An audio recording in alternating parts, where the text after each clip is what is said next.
Greetings, everyone. It's Trey. I'm here on this Saturday night of, let's see, August 18th, 2018. Is that right? Yeah. And I'm here with a new friend, Aaron, and we had met on a Facebook page. I think it was a presuppositional page. Yeah. And I had challenged him to defend his view, basically just have a conversation about the existence of God, and he graciously accepted. So thank you for that, and welcome, Aaron. Appreciate you coming on. Good to be here.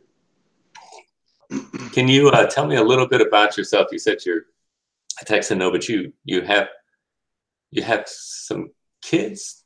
Yeah. Yeah. Well, that's great. Congratulations. I've got 6 kids of my own. Holy cow. And they're all grown. My youngest is 15, oldest is 28. So, okay. All right.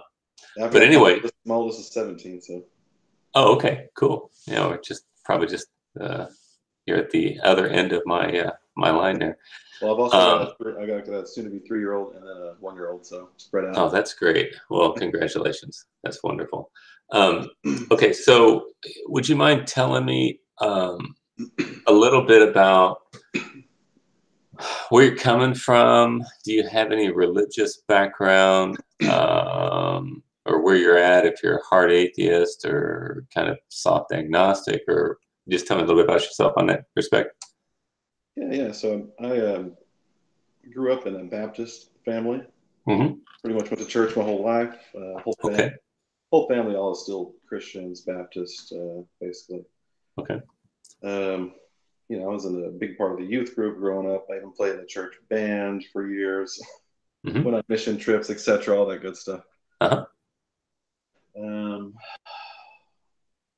I don't really have any like defining moments or anything. I think I was always kind of a little uncomfortable in church, just because I always had questions. You know, I think the first time I could even form a logical thought in my brain, I was asking my mom questions as a kid. Yeah.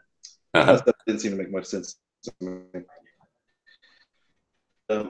Just I think reflecting back on it, you know, you get in those conversations with people who say, "Oh, you weren't a real Christian," you know. There's probably some truth to that. Just because I don't know, I never could really just comprehend like the whole gospel, basically. Sure. I won't get too far into that, but Mm-hmm. it never quite made much sense to me. I always Mm-hmm. thought I was missing something. Maybe I was just too dumb to understand it, etc. Mm-hmm. I felt uncomfortable, like, you know, singing like worship songs when I had to say like, you know, Jesus or something, and you know, it was just I kind of went through it as I call it like a secondhand belief, kind of like Mm-hmm. when you're not comparing God to Santa Claus at all. It's not a fair comparison, but you know, as you're growing up, you come to a point where you know your parents, right, and they know that you probably know it's them. Right. And you just get this mutual kind of secondhand belief going on, just to keep it going, keep Mm-hmm. the magic alive for, you know, a couple more years or so. So I kind of felt like that's kind of what I just did for years, Mm-hmm. and you know, into my teens until finally after I got into college and did my biology degree. You know, there were things I learned just through my science education that really kind of brought even more questions, Mm-hmm. and it just kind of evolved. Really, it wasn't really like one set thing. You know, it was just a combination of things. Sure. Where eventually, over time, I started questioning what it was I actually believed, and came to the conclusion I really wasn't a true believer, wasn't a Christian, Mm-hmm. and it was time to just, you know, accept that and let that be known.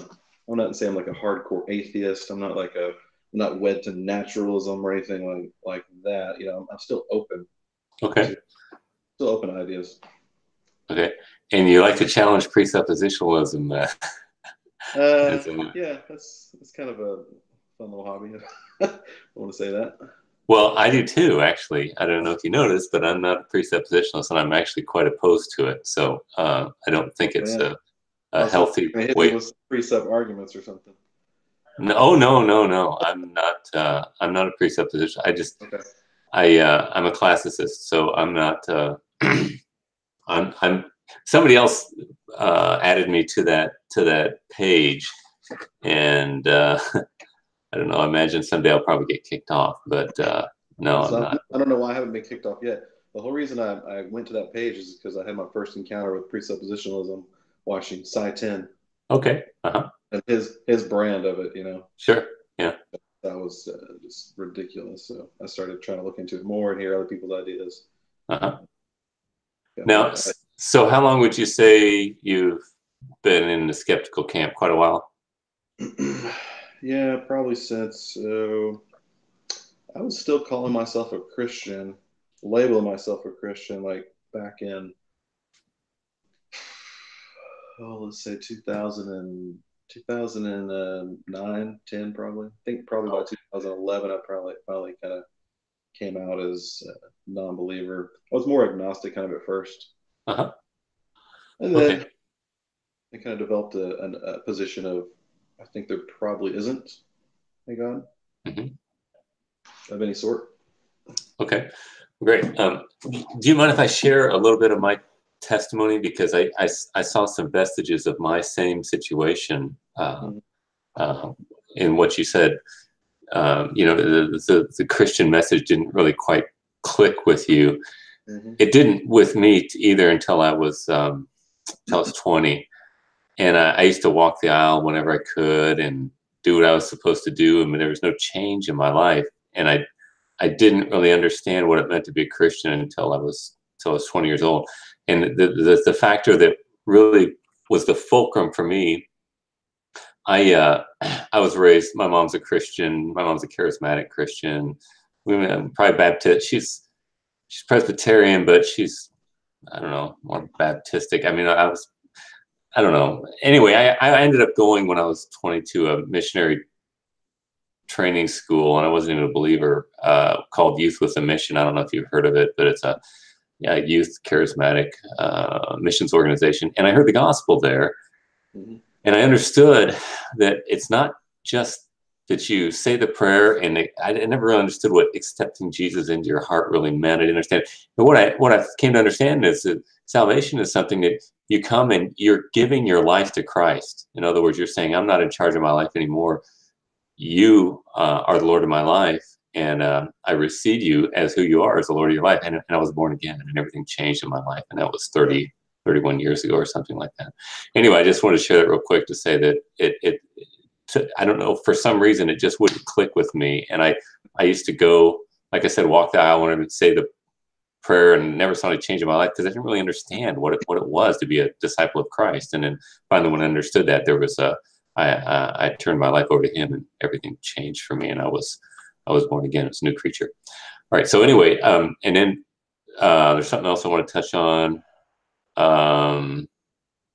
Oh, okay. Well, we're here for the reason that you believe that there's no such thing as God, or there's not enough evidence to demonstrably know that there is a God. Would that be a fair statement? Yeah, I just haven't seen any convincing evidence or any good logical arguments that have convinced me. Okay, great. All right, so let's try this. All right, so and I'm open to like logical arguments as evidence. Okay, good. Because I'm gonna ask you for two things, for two basically epistemological presuppositions as we begin our endeavor, and that is, will you grant me the basic reliability of sense perception?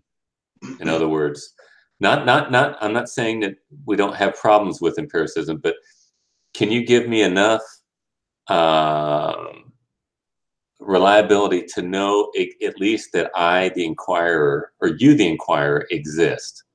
Can you have enough sense perception? See, if you want to say there's no sense perception whatsoever, then there's no way we can connect to this world, and there's no such thing as inquiry. So we've got to, although I know that empiricism is wrong and we're always having to revise, that's why science is always changing, but there is an aspect of reliability to it in a basic sense. Would you grant that?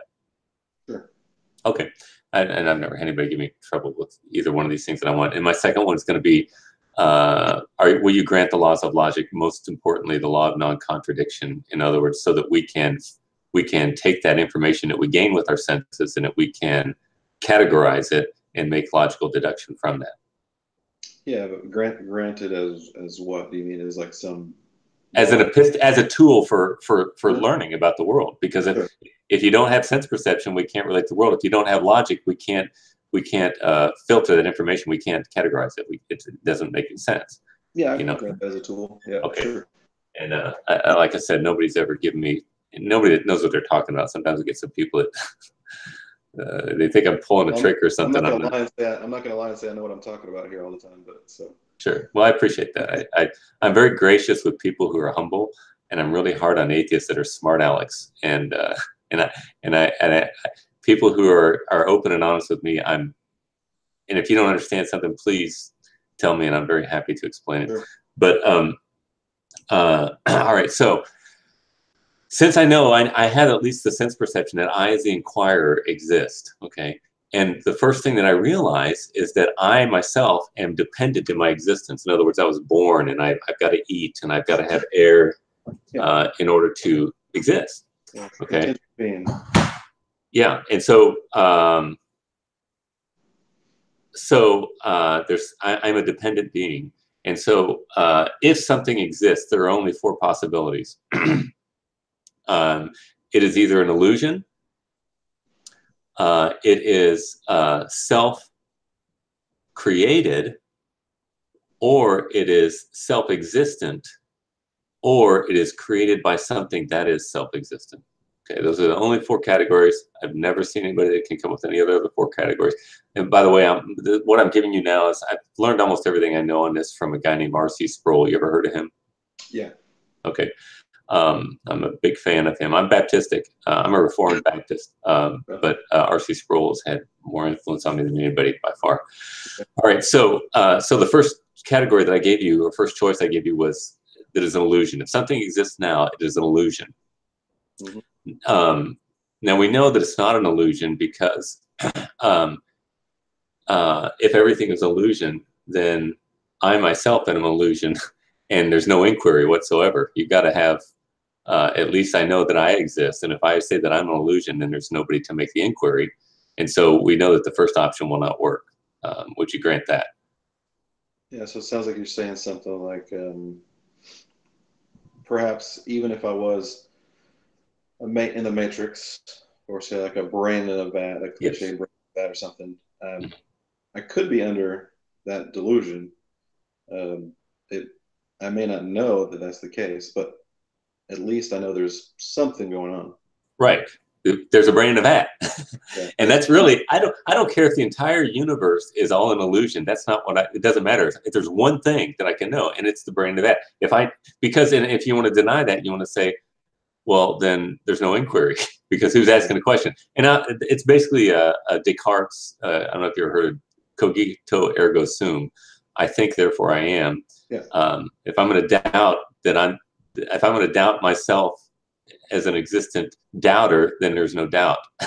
And somebody's got to be doubting. So at least I exist. Okay. So that's the first. I can at least be certain that there's something going on. Right. Because I'm asking the question right now, and it may be you may be an illusion, but I know that I myself, if I'm going to have an inquiry, I've got to be the one who's doubting and asking questions. All right. So the first question is all cannot be an illusion. This first option. Second option is that which exists is self created. And again, this is one of the reasons I asked that you would grant me the law of non-contradiction. If I created myself, then I would need to be and not be at the same time and in the same relationship. It doesn't make any sense because I had to create myself in order to make myself, but I didn't exist when I created myself. Okay. Yeah. So what's the difference between that and a necessary being? We'll get to that. We'll do that at the fourth. The necessary being will be the fourth option. Okay. All right. So if I am a dependent being who is always changing, you cannot have pure change. So if something is purely changed, then it's really nothing. In other words, everything that changes is dependent upon that which affects the change. Does that make sense to you? In other words, if something is changing, just a string of cause and effect. Well, it's a string of effects. Okay, because everything. Say, for example, let's talk about your parents. Your parents, gave rise to you, and your parents gave rise to them, and on and on and on. Yeah. If you look at that causal chain, every individual in that causal chain was an effect before it was a cause. Does that make sense? Right. Okay, and so it had causal relationship, but it was an effect before it was a cause. Okay, so something cannot. So in other words, if something creates itself, it has to be and not be. That's the law of non-contradiction. Had to be and not be at the same time in the same relationship. At some point in time, you can't have an infinite regress of effects without causes. Ultimately, so that's irrational to say that something creates itself before it exists. Okay. The third option is that which exists is self-existent. Okay, and what that is that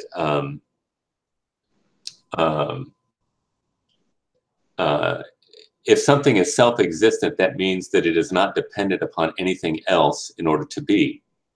And a logical corollary to that is that if something is self-existent, it does not change. Because remember what I said, if something changes, it's dependent upon that which affected the change on it. It was subject to that which brought that change within it. So anything that changes is contingent by definition. It's not self-existent. Self-existent means that it's not contingent. It doesn't change. And that would also be what would be called necessary being. It would have to be being that is ontologically necessary. Cannot fail to exist. Yes, and that will really be the fourth category. But one thing that we know is that everything that we know in this universe is changing. Would you concede that? It's moving in state. Sure. On the macro scale, our observable universe, it's constantly changing. Yeah, all matter is changing. I mean, it's composed of parts as well. And right. And so the fourth example, or the fourth possibility, is that that which exists was created by something that is self-existent. And so we know that there's such a thing as, are you familiar with the concept of modus ponens? It's a logical construct that says basically if it's given that P gives rise to Q, and if you grant that Q exists, then P exists as well. So we know that effect exists. We know that contingent existence exists. And we know that it's not self-existent because it changes. So therefore, it logically follows that there must be something somewhere, somehow, that has the capacity of self-existent. Otherwise, nothing would exist. So the only viable option to those four options is the last one, that there must be something. If cause and effect is true, if the law of non-contradiction holds, then there must be something that has the capacity of self-existence. Otherwise, there would be no existence whatsoever, because it had to give rise to the contingent existence, dependent existence. Okay, quick question. As far as saying we know like something is contingently exists, like how can we make the claim that we know like everything in the universe, for example, is contingent upon something else without actually observing and being aware of and knowing about everything in the knowable universe? Well, we can't have it's not possible, and this is where the precepts will blow a fuse with me. It's not possible for us to have certainty, absolute certainty about anything, because we would need to know. God can reveal things to me in a way which I can be certain. Yeah, and I don't believe that's true, because we don't have God's mind, and we're not omniscient. I think the presuppositionalism is a very sloppy form of philosophy. And it's funny that somehow the church missed out on the genius of presuppositionalism for 2,000 years. And I was just on another. I have another. There's another page that's it's called presuppositionalism and classicism, which is what I term myself. I'm not an evidentialist. There's actually three categories of apologists. There's classicists, presuppositionalists, and evidentialists. But you're the first classicist I've spoken with. Yeah, probably so. And empiricists. I mean, evidentialists are empiricists. I'm going to be more of a rationalist. I'm going to go with, and precepts are rationalists too. It's so funny because I'm totally opposed to presuppositionalism, but I do believe that I'm looking for certain proofs, although I can't, again, it's not possible to have absolute certainty. Evidentialists will never tell you that it's a rational certainty that God exists. I will say that. They'll just say, oh, the evidence points to this more probable, like William Lane Craig or something, it's more probable that God exists than not exists. So anyway, I don't like presuppositionalism. I think it's just very sloppy thinking, and usually atheists that are thoughtful can see that. Oh, I was going to tell you. So I'm on this other page, and one of my Christian brothers who's a precept, makes this page, classicism or presupposition versus classicism. It just 2 hours ago, I'm on there and arguing, and what does he do? He blocks me and doesn't allow me to speak, and then addresses me as if he's talking to me, and I can't answer. And I'm like, you child. And this is what happens with precepts so much. It drives me nuts. So many times and I won't say Sai's not like that. I mean, Sai's Tenbergen, he's a great brother stuff, but I just think it's not, his paradigm is not nearly as glorious as he imagines. I'll say that. And I used to hang out on Google Plus a lot of atheists there, and people who know what they're talking about can see the fallacy of begging a question with presuppositionalism, and it's like, but the thing is it sounds very, very pious, and so they love it because they can never lose the argument. They front loaded at the beginning, so it's impossible to lose. Well, the problem is who's impressed by begging the question, Exactly. So anyway, so that's basically the argument in a nutshell. I've been doing this almost 10 years, Aaron, and I've never had a serious challenge. And I've argued with people with PhDs in philosophy. And the thing is during the Enlightenment, there was a loss of the thinking about metaphysics. You're probably not familiar with Immanuel Kant, but he was a very influential. He's considered a watershed philosopher in philosophy. So anybody who has a philosophy degree today, they're usually going to go from Kant forward, or Hume. I mean, in that area of Enlightenment forward, and they don't even study the ancients at all. And there's a renaissance happening right now, both theologically and philosophically, with philosophy, and we're rediscovering pre-Kantian thought. And Kant basically said, well, if we're going to have, he tried to make a synthesis between rationalism and empiricism, and he said, if we can have any knowledge at all, because Hume brought a great deal of skepticism, he was worried about losing the scientific method. He said, he wanted to save it, and he said, if we can know anything, we need to be able to experience it with our senses. And he said, there are three things that we can't experience with our senses. He said, we can't experience ourselves. Who I am, you're not going to be able to go to the doctor and say, tell me about myself. I mean, just in an empirical sort of way. You don't know the essence of things. The Ding Ong Zish, I think he called it, the table behind me. The more we look at things, we peel the onion back and we find that there's more layers and more layers and more layers, and we never really get to the essence of things. And he said, you can't experience that. And he also said God was in that category. And he said, God is, these three categories are in, he called the noumenal realm, the spiritual realm. And he said, basically, we can't experience those things, so we just take them by faith. Now, Immanuel Kant was not a skeptic. He was a theistic guy, but he basically said that we cannot know God, we just got to take it by faith. And pretty much everybody fell dead at the feet of Kant. And the theologians said, well, that's fine, we don't care. We just want our Bibles. We'll entrench in our Bibles. Does that sound familiar? Today, that's Christianity today. And they said, we don't think about these philosophy things anyway. We just want to have our Bibles. And the philosophy guys basically said, yeah, that's fine. We'll just put God on a table. And this is why Christianity is marginalized, because the whole concept of metaphysics, or thinking about things immaterially, have been done away with. And it's given us, I think, a greatly stunted ability to think about things, about the world in which we live. Because now all we look at is matter interacting with other matter. And they threw out the Aristotelian thought because Isaac Newton basically exploded Aristotelian physics. Aristotelian physics was very bad in some ways, but they threw out, not only with Aristotelian physics, they threw out Aristotelian causality, which was throwing the baby out with the bathwater. And so they did away with, I'm getting too deep into this, but anyway, just want to say that we lost our ability to look at purpose in things and mind in things, where everything is materialistic now. And we're just looking at matter rather than thinking about purpose and teleology in the world in which we live. And we're really living in a dark age philosophically. Yeah. But there's a renaissance occurring though right now, and it's very exciting.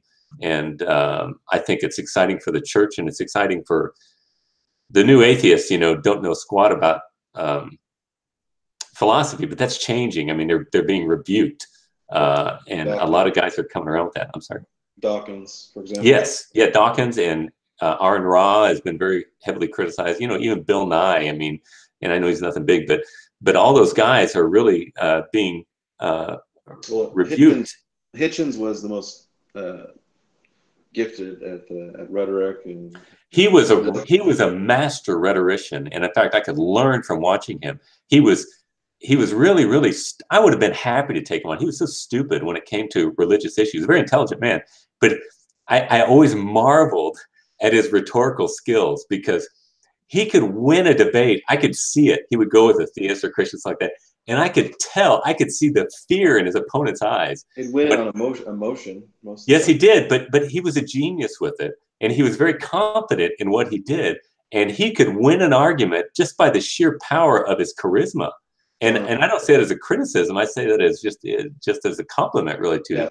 But he wasn't substantial in his thinking on those issues at all. No, when he would debate Bill Craig, challenged on more of the philosophical issues, he seemed to kind of glaze over him. He kind of ignored him. He didn't really. I don't think he understood him, and I never saw the debate between him and William Lane Craig. But anyway. So there's it's a wonderful renaissance occurring right now in these things, and it's very exciting for me. And I'm having classicism. My perspective on apologetics is having a huge resurgence. I'm very excited about that.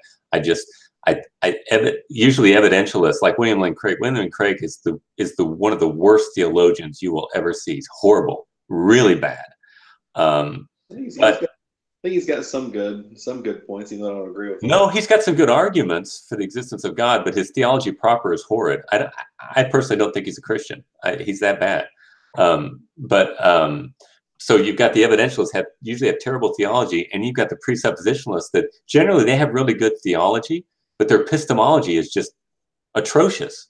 And so I'm excited to have some classicism coming back, which I think has strong theology proper, and also careful with their epistemology. So our metaphysics and our epistemology is very good and robust. And I consider myself kind of an observer. Like there's guys like you. There's guys. there's a big demarcation line between individuals who are like really searching for like philosophical answers, who are trained in philosophy, etc., and in theology. Mm-hmm. And then and you guys are like in this very small minority, and then you've got like 95% of the population that is like, they're like fundamentalist or creation, or they don't really care exactly too much. They'll show up to church on Sundays, right? Do their little, have their social interactions there, learn just enough to make them feel better about themselves. Yeah, I think we're actually living in a dark age. Well, R.C. Sproul said all the time, we're living in a theological dark age, and Christianity is just an embarrassment. On YouTube, it is a veritable embarrassment. The Christian presence there is just It's gotten a little bit better, but it's just an embarrassment. It's so sad. People that don't know anything and they like to shoot off their mouths, or they're not really involved with the church, and they're just, I don't know. Some of the stuff that I've seen on there just to make my head spin, and people dropping the F-bomb and saying they got the Holy Spirit and all this stupid stuff. Oh my gosh, I want to crawl under a rock. But that, like I said, is changing. There's a lot of good things that are happening, and I'm very excited about the future for Christianity. And even though Christianity is on the decline, I think there's a huge boon that's coming to Western Christianity. And I don't know if Europe's going to just go down the toilet or not, but I think in the United States, I'm actually quite excited about the future. So it definitely needs more philosophically educated individuals to keep it. Yeah, it's anti-intellectualism too, and you're probably a part of this too. Part of the problem was the the advent of dispensationalism too. You're probably not familiar with that term, are you? I had a guy trying to give me a book once on dispensationalism, and I could barely get through it. I couldn't. Well, if you're a Baptist, you were a dispensationalist, and you probably didn't know it. Most Baptists don't even know it. And it was well, you've heard of Left Behind books, right? Kirk Cameron, yeah. Yeah, that is dispensationalism, and it's a view of the rapture and all that stuff. A view that came about in the 19th century, and it was very unique and made a very strong distinction between Israel and the church. And the radical dispensationalists want to say there's a different plan of salvation for the Jews and there's a different plan of salvation for the Christians. And it's very convoluted and very got all these things, but it's not historical. It's not historical Christianity. And anyway, but the thing is everybody's been saying, and I know that you've experienced this because you're a Baptist. I mean, the Baptist learns this. That Jesus is coming, especially in the 80s stuff. So education has been, and dispensationalism came into vogue really in the early 1900s. Schofield wrote a Bible, a study Bible, and it had all these dispensational notes in it. And the whole emphasis is that we're in the end times and Christ is going to return. So there's been a de-emphasis in Christianity for education. That's why Christians are so dumb these days, because they said it doesn't matter. Jesus is going to return, and they pulled away from society. And so I think that's another one of those things that has made Christianity be relegated to the ghetto. They say, well, you're fine with your Christianity, just keep it in your church, because it's anti-intellectual and it's not really practical in engaging with this world, because it's also fideistic, which is what presuppositionalism is, basically just, I'm just going to take the Bible because it says so. And that's the stuff that Jehovah's Witnesses, and I would even say the 9/11 bombers were about. We don't want to just believe something because somebody told us, and that's what presuppositionalism really is.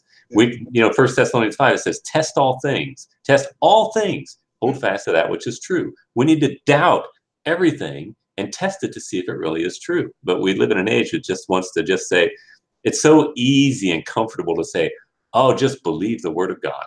And it's like, yeah, but in the book of James, you have a man who doubts is like a wave in the sea being tossed to and fro. So what do you make of verses like that? When he's asking God for wisdom, yeah. But it's not asking God just for no reason. Jesus said, when Thomas said to Jesus, unless I put my hands in his, my hand side and in his fingers, in his wrist, he said, Jesus said, blessed are those who have believed and not seen. People misunderstand what that says. Do you realize, Aaron, that Jesus for 3.5 years was healing people, raising the dead, told them over and over and over and over and over and over that I'm going to be crucified and I'm going to rise again on the third day. So that passage does not mean that you need to believe without evidence. It says, when the evidence is whacking you over the head over and over and over, you were walking with me, then you ought to believe it, because I told you this was going to happen. And they were so dull they didn't believe it. So people take that stuff and say that the Bible is like anti-evidential, and nothing could be further from the truth. When Moses said to God, he says, I'm going to go and I'm going to send you to Pharaoh to let my people go. Moses said, well, what if they don't believe me? Well, God didn't say, well, you tell them to presuppose me. They already know me. No, he said, take that staff in your hand, and throw it on the ground, and it turned into a snake. God evidenced himself with supernatural power. He says, put your hand in your cloak and take it out, and it was leprous, and he put it back in and it wasn't. So the the Bible is not presuppositional at all. It's very much friendly to evidence. In fact, I wouldn't believe the Bible if it were not for the miracles. That's the very reason that makes it believable, because it says that it's something that is more than just somebody spouting off that they're speaking for God, but there were manifestations and evidences to back up the claims that it was God who truly was speaking. Okay. So you think in the book of James, it's saying, why would you doubt if you have all this evidence in front of you? No. Let me say this. There are people that come to the Christian faith and have understanding. Some people come with a great deal of inquiry and evidence that they've dug it out. And then there are people who don't have not checked anything out, and yet they just trust the Bible. And so here's what I would say is, if in fact, let's say you got a manual for your dishwasher, okay, and somebody scrutinizes it and checks out all the facts on it before they believe that the manual for the dishwasher is what it is, okay, and somebody else just picks it up and just trusts it for what it is, and they use it. The person who picks it up, the amount of understanding the research the person has done to back it up makes no difference as to how reliable that manual is. Do you agree with that? Yeah. In other words, it's efficacious whether you check it out or not. Right. And so some people may have really bad reasons for believing the Bible, but if in fact it is true, I'm not making a statement that it isn't necessarily true. If it is true, though, some people will just take it on faith and they'll just believe it for bad reasons. It still works, you know. So there are various degrees of people understanding of such things, but somebody who has very little information and just trusts in the goodness of God as revealed in the Scriptures, it still works, you know, because they're trusting Him. In Hebrews 11, it says, "For without faith it is impossible to please Him. For he who comes to God must believe that He is, and that He's a rewarder of those who seek Him." It's important, though, we got to line that up with Romans 1, too. It says that all men know God already through creation and through conscience. So what Hebrews 11:6 is saying, he who comes to God must believe that He is, and He is a rewarder of those who seek Him. That's speaking to God's goodness, that you're willing to trust in God's goodness and to rely on Him, even though you don't see it, because we have struggles and sufferings in this world. But are we going to trust in Him through the difficult times? That's the big question. It's not whether God exists or not, because I believe everybody knows there's a creator. But do we believe in the God of creation? That's a presuppositionalist claim there. Which one? That all men. No, it's not. The presuppositionalists, they prostitute. I'm using very strong language. I'm a little ticked off because they cut me off and wouldn't even let me talk. But no, because it says, Romans 1 says, for that which can be known of the wrath of God is revealed from heaven against all ungodliness and unrighteousness of man, who suppress the truth and unrighteousness. And it says that God has revealed Himself through creation. In other words, God doesn't reveal men through presupposition. He reveals them. We all look at creation and we say, this is contingent. It's dependent. There must be a creator if there's a creation. That's Romans 1. Yeah, I've read Romans 1, and the way I took it, in my opinion, is that Paul, being a Jew and being a Roman citizen in the first century, he was aware of like the demographics of ancient Rome, which was, you know, home to Jews, Jewish Christians, Gentile Christians, pagans. And later on in Romans 1, he specifically mentions, like, I never hear him say all people. I hear him say them and they. And he mentions they became futile in their thinking, right? Well, the Gentiles were already futile in their thinking. Him being a Jew, to me, it sounds like he's talking about the Jews who created idols and the bull calf. They knew God. They had special revelation from God. Yet the truth, I believe, it seems to me that Paul is talking about, and the message he's preaching is Christ become flesh, is that they did not recognize that. And their thinking became futile. They did not recognize Christ become flesh and become God. And so they suppressed that truth and unrighteousness. I don't really read it as like all people, past, present, future, Aaron, an atheist, and you know, the year 2018 knows God exists. His thinking became futile. Like, that doesn't make much sense to me. Well, no, I mean, you're right in that. In Romans chapter 2 talks about, and chapter 3 talks about the conscience and then the Jews being entrusted with the oracles of God, and so Christ being revealed and the people rejecting it. So there is more of a Jewish claim later on, but in Romans 1, it's clearly talking about just mankind in general, and they claim to be wise. They exchange the glory of God for images made like humans and birds and animals and reptiles, and they degraded themselves. And at the end of that, they basically women burning in lust for one another and men committing indecent acts and stuff. Anyway, it's speaking of the wrath of God is revealed from heaven against all ungodliness and righteousness of man who suppress the truth. So, but the whole point is that everybody knows there's a God, and they know there's a God, number one, through creation. They look at God has revealed himself, and his eternal power, divine nature, clearly been seen.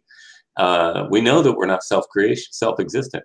But then in Romans 2, it says, all men know what is right in their conscience. In other words, we all know that existence is special.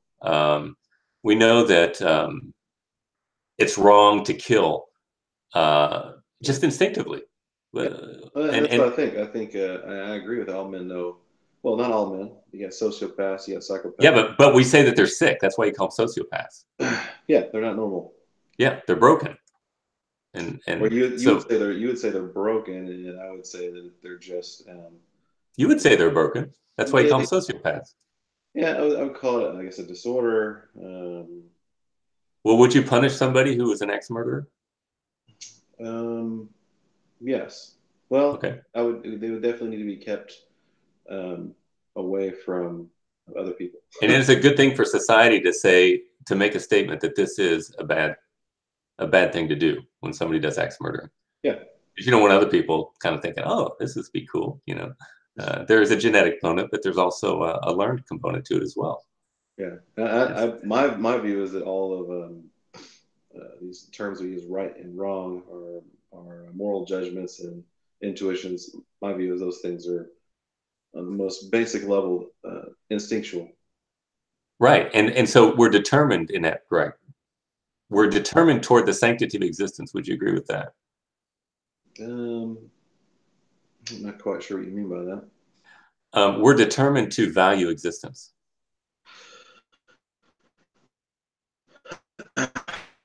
Friend, to value certain qualities like altruism, reciprocity.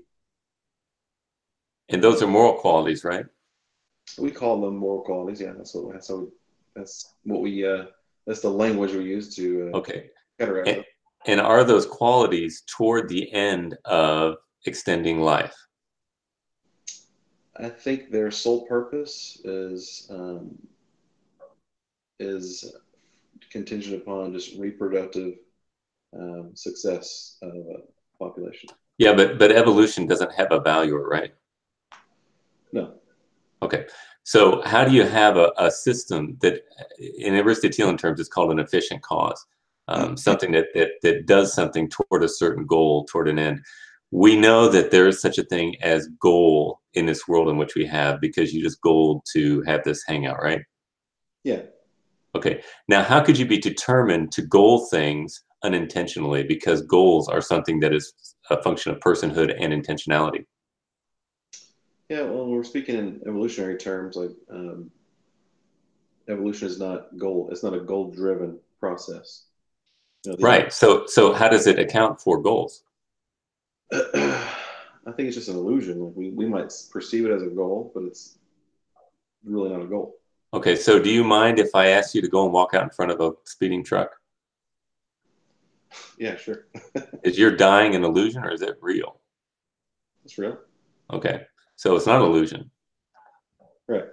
You're not going to live consistently with what you say, in other words. So Darwinian synthesis is an idiot synthesis, in my view. I just think it's so stupid. I always make fun of it. I think it's so dumb because it has no efficient cause. Natural selection is not going toward an instinct. Even in Darwin's, in the subtitle of On the Origin of Species by Means of Natural Selection, or the preservation of favored races in the struggle for life. He couldn't get away from teleological language, even in his own title. The struggle for life, and anybody talks about evolution, they always rejoice when something there's some kind of a genetic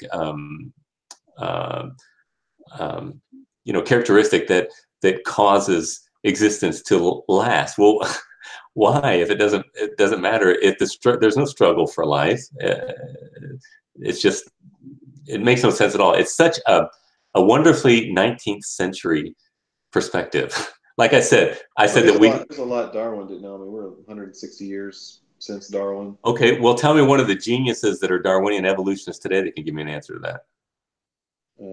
Doesn't exist. What's the question? How do you have value or purpose from a purposeless process and purposeless material? See, I mean, to me, I think value and purpose are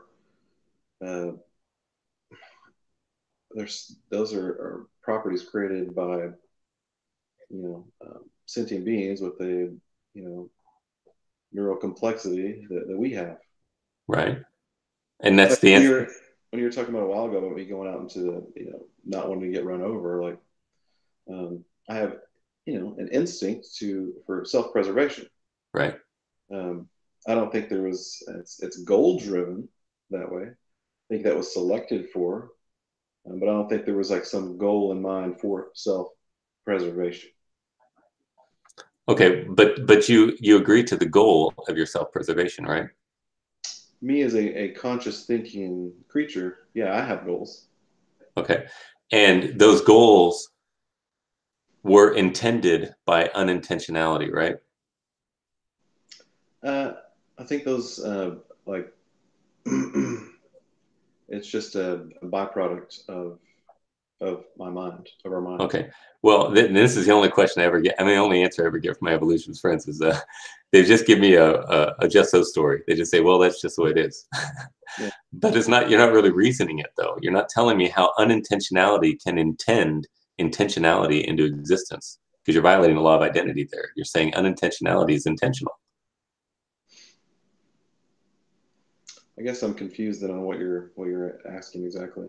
Well, you're saying that evolution gave rise to intentionality, right? I mean, it gave rise to the neural system with the brain, and which is intentional of complexities, neural complexity that can think, right? Yeah, and it's again, this is, remember what I said, that with the Enlightenment we had this dumbing down of inquiry where we lose out of thinking about things like mind. All we look at is matter. And what you're giving me, how does this piece of matter work on this matter? Aristotelian causality is broke up into four categories. You've got material cause, efficient cause, final cause, and material, efficient, final, and formal cause. And I don't want to take the time to explain all of them, but formal cause and final cause, final is like teleology, the purpose for which something is done, were taken out because of the Newtonian revolution. In other words, and it's not Newton was a Christian, but the whole thing, we started looking at things mechanistically, and we took out the reason for like the instructions for something to be done or the purpose for what something's done. And so we got this paradigm of evolution which basically cannot give us any justification. And so what we do is we say, well, we aren't really purposeful people. It's just, this is what Dawkins says, it's just an illusion that we have purpose. It's really just firing neurons. But we don't live consistently with that. We don't look at somebody who is an axe murderer and just say, well, that's the way they were. No, you say, no, don't do that. When your child does something wrong, you give them a swat. Sometimes they stop that, or you give them a timeout or something. And to me, my personal opinion is those things are just these inborn, innate instincts, kind of like fight or flight instinct. Like we can't help it. And most of us. Well, we can help it. That's why you discipline your children. Yeah, there's things that we learn. We have to learn as well, right? Mm-hmm. But some of the most basic, fundamental, I would call it instincts, intuitions, like you're not just going to walk up to some stranger for no reason and just attack them, punch them in the face, and I can think of, logical reasons why we wouldn't do that. You can too. And aren't you glad that your parents disciplines you to do certain things? I mean, you look at sociopaths and oftentimes you'll see them, they were maybe abandoned by their parents or abused by their parents or hurt by their parents, and it very much had an effect on them, and we grieve over that. And we all know that there is this standard of goodness that we should live toward, and the Darwinian synthesis cannot give us any answers for that whatsoever. Yeah, I mean, I think if you're conceiving of like morality or something as as something that exists, like in some it's like some transcendent property of the universe, like there's some raw essence of morality, like interwoven into the universe. I don't think that exists. Well, I think there's a value that says that existence is special. Every law that we make is based upon what I call the sanctity of existence, that existence is special and we should protect it. But the naturalist says, yes, we value existence, but it's a lie. They don't say that, but I mean, it's like they said, well, does the universe really care about us? Oh, no, it doesn't care about us at all. And yet they said, well, do you care? Yeah, I care. Well, you're part of the universe? Well, yeah, but and it's like there's no real answer there. Like I said, I've been doing this a long time, and I haven't found anybody give me any coherent answers on these questions. Yeah, I hear you. I mean, I don't think that's a very satisfactory answer. I'm not a big fan of it myself, but I can't see any other way, like really around it, in my opinion. Well, God. Yeah, but you could posit that. I mean, that's the only coherent thing that I've ever seen. I mean, to me, I categorize things like right and wrong. Those are just descriptions for our basically our instinctive like preferences. The reason. Right. But if we're determined toward that, something had to determine it, and it's not something impersonal because our personhood is personal by definition. Impersonality does not give rise to personality. I mean, evolution postulates that, but it's like there's this principle called the principle of proportionate causality. In other words, something gives rise, a cause gives rise to an effect in proportion to what it is. It's like you don't see rocks giving birth to philosophical societies, or birds giving birth to elephants or anything like that. There's going to be, and so when you have something that's intentional, unintentionality cannot intend things, and therefore, if unintentionality gave rise to us, you're violating that principle. You're saying it can do something that it, by definition, is not. I guess I'm just confused on why you think certain things are intended. Well, I'm confused why you don't think that you just intended to say that. Wasn't that an intention? Well, I don't know. I mean, there's still there's still a lot of discussion as far as what our subconscious mind presents to our conscious mind. We think our conscious mind is the author of our thoughts often, but it's actually not. Well, even whether you want to break it down and just figure out exactly how it works, at the baseline level, you know that that you care about things, right? And you live in such a way that is consistent with that. And so, Occam's razor, we need to go with the simplest explanation. That you may think it's an illusion, but we can't live consistently with thinking it's an illusion. So we need to think of as if it were something that really does matter, because that's how we act, and then try to come up with some kind of a paradigm that can explain it. Okay. Listen, anyway, Aaron, I need to go. I got to get to bed. I got to get up early tomorrow for church, and okay. And it's usually I'm kind of an early bird anyway to go to bed. But I wanted to have this hangout with you. Well, thanks. Good speaking with you. Yeah, it was nice talking to you. I appreciate it. You're very open-minded. Usually my first hangouts, they're pretty open-minded, and they get not some, but actually you were more open-minded than most, even, and more easygoing in your conversation. So I appreciate that. It's not something I encounter quite so much. So it's very nice to talk to you and very nice to meet you. And I'm excited that you have a family. I love children. I just think they're the greatest delight. A lot of work, but just a joy to have kids. And I'm glad that you that you have a family.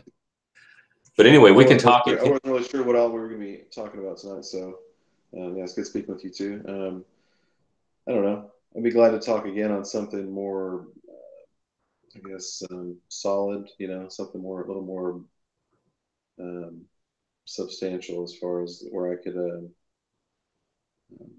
I guess, actually formulate some more ideas. I guess on my points of view. Okay, yeah, that sounds great. I'd be happy to anytime you want to have another hangout, and you can pick this topic, whatever you like, and we can talk about it. Cool. So, all right, man. Well, it's nice meeting you, and blessings to your family, and we'll talk again. Thanks, man. Have a good night. Okay, we'll see you. Bye.